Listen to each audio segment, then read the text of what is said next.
ഇന്ന് നല്ല മഴ പെയ്യാൻ പാകത്തിന് മൂടിക്കെട്ടി നിൽക്കുന്ന ഒരു ഞായറാഴ്ചയായിരുന്നു. രാവിലെ 11 മണിയായപ്പോഴേക്കും റെഡിയായി ക്യാമറയെല്ലാം പാക്ക് ചെയ്ത് വീട്ടിൽ നിന്നും ഇറങ്ങി. ബ്രേക്ക്ഫാസ്റ്റ് കഴിച്ചിട്ടില്ലാത്തതുകൊണ്ട് വരുന്ന വഴി പെരുമ്പാവൂരിനടുത്തുള്ള ഒരു സ്ഥലത്തു നിന്നും കരിക്ക് കുടിച്ചു. ഞാൻ എപ്പോൾ ആ വഴി പോയാലും ആ ചേട്ടന്റെ അടുത്തുനിന്നാണ് കരിക്ക് കുടിക്കാറ്. കാരണം പുള്ളി കരിക്ക് വെട്ടുന്നത് കണ്ടാൽ അറിയാം പുള്ളി അതിൽ എക്സ്പേർട്ടാണെന്ന്. അതുമല്ല, തേങ്ങ വെട്ടാതെ തന്നെ പുള്ളി അതിനുള്ളിലെ കാമ്പെടുക്കും. പിന്നെ അതിന്റെ തൊണ്ടുകൊണ്ട് തന്നെ പുള്ളി സ്പൂണും ഉണ്ടാക്കിത്തരും. അതെല്ലാം കഴിച്ച ശേഷം നേരെ വർക്കിനായി പോയി. ഇന്നും ഒരു മാമോദീസ ബാപ്റ്റിസം വർക്കാണ് കിട്ടിയത്. നേരെ വീട്ടിൽ ചെന്നു. കൊച്ചിന്റെ കുറച്ച് ഫോട്ടോസൊക്കെ എടുത്ത് നേരെ പള്ളിയിലേക്ക് പോയി. അവിടുത്തെ പരിപാടികൾ പെട്ടെന്ന് കഴിഞ്ഞു. ഇന്ന് 2 മാമോദീസ ഉണ്ടായിരുന്നു. അത് രണ്ടും ഒരുമിച്ചായിരുന്നു നടത്തിയത്.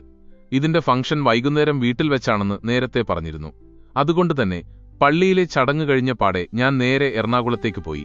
കുറച്ച് പർച്ചേസിംഗ് ഒക്കെ നടത്തി നേരെ ബർഗർ കിങ്ങിലേക്ക് വന്ന് ഫുഡും കഴിച്ചു. വൈകിട്ട് 5 മണിയായപ്പോഴേക്കും വീണ്ടും അവരുടെ വീട്ടിലേക്ക് ചെന്നു. 6 മണിക്കായിരുന്നു ഫംഗ്ഷൻ പ്ലാൻ ചെയ്തിരുന്നത്. പക്ഷേ കഷ്ടകാലം എന്ന് പറയട്ടെ, മഴ കാരണം വീണ്ടും 1 മണിക്കൂർ കൂടി വൈകിയാണ് പരിപാടി തുടങ്ങിയത്. അവിടെ ചെറിയ ഗാനമേളൊക്കെ സെറ്റ് ചെയ്തിട്ടുണ്ടായിരുന്നു. രാത്രി ഒരു 10 മണി കഴിഞ്ഞ് 30 മിനിറ്റ് ആയപ്പോഴേക്കും വർക്കൊക്കെ തീർത്ത് വീട്ടിലേക്ക് പോന്നു. വീട്ടിൽ വന്നെടുത്ത വർക്കെല്ലാം കോപ്പി ചെയ്ത് ഡ്രൈവിലേക്ക് ഇട്ടു. പിന്നെ ഇന്നലെ വാങ്ങിയ ടേബിളിന്റെ ട്രേ റിപ്പയർ ചെയ്തു. അപ്പോഴേക്കും രാത്രി ഒരുപാടായിരുന്നു. പിന്നെ കിടന്നു.